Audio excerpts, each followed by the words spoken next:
తెలియ తంబి, తప్పుకో. నా తలుపు తెరిచి నా పగోడిని ఇంట్లోకి తెచ్చినాడు వాడు.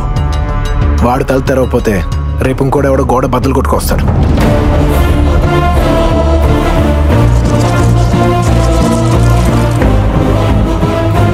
మీ చెల్లెలకి ఎంగేజ్మెంట్ ఇష్టం లేదు, తనంటే నాకు ప్రేమ లేదు, మా ఇద్దరికి పెళ్ళి అక్కర్లేదు. ఈ విషయం నీకు చెప్పడానికి మీ చెల్లెలకి నువ్వంటే భయం, చెప్పకపోవడానికి నాకు నీతో అవసరం. అందుకే ఈ ఎంగేజ్మెంట్ ఆపడానికి వాళ్ళ లోపలికి వచ్చేలా నేనే చేశాను. పేపర్లు కావాలి, పందెం గెలవాలనుకున్నాను కాబట్టి తలంచు కూర్చున్నాను. నువ్వు పెట్రోల్ పోయాలి, ప్రాణాలు తీయాలి అంటే మాత్రం ఊరుకొని దేవరాజు. రా, తెగొట్టేద్దాం.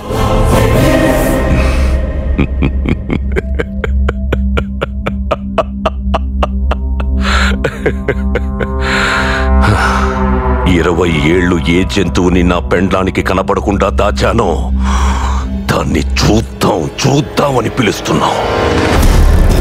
బోను బద్దల కొడితే ఎలా ఉంటుందో చూస్తావా? నీకు ఆస్తి ఇస్తా, చెల్లెల్నిస్తా అన్నా, ఇప్పుడు సావునిస్తా.